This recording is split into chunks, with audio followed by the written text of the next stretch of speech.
Rakas Krista, olen sisimmässäni tiennyt ensimmäisestä illasta lähtien sieltä sateiselta parvekkeelta, että sinä olet nainen, jota rakastan ja ihailen ylitse kaiken muun.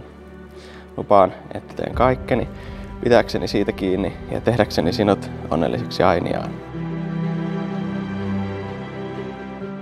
Rakas Lauri, me tavattiin yllättäen, mutta ei varmasti sattumalta.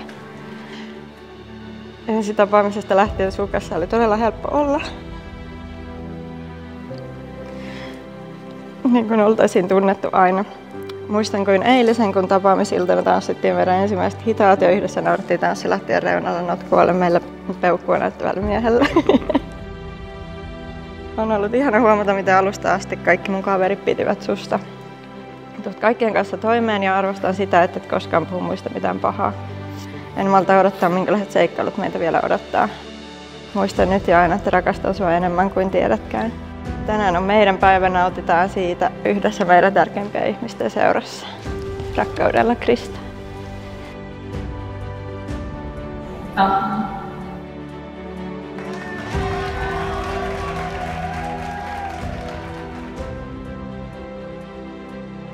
Krista on ollut ihanne Minja heti alusta asti. Voin rehellisesti sanoa, että eipä parempaa Minjaa voisi toivoa.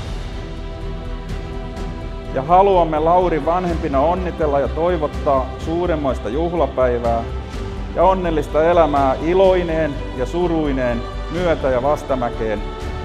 Paljon onnea!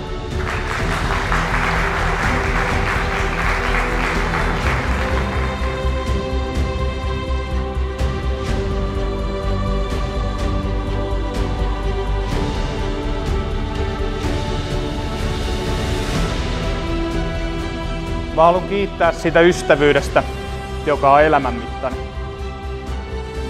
Mä haluan kiittää semmoisesta ystävyydestä, joka kannustaa ja pönkittää eteenpäin. Ja jossa voi esittää tulevaisuuden unelmia. Ja joiden saavuttamiseksi voidaan yhdessä pohtia ratkaisuja. Mä oon kiitollinen siitä, että tämän ystävyyden kautta myös Krista saapui tähän meidän porukkaan. Ennen kaikkea mä haluan kiittää siitä ystävyydestä, joka tukee. Kiitos teille molemmille siitä.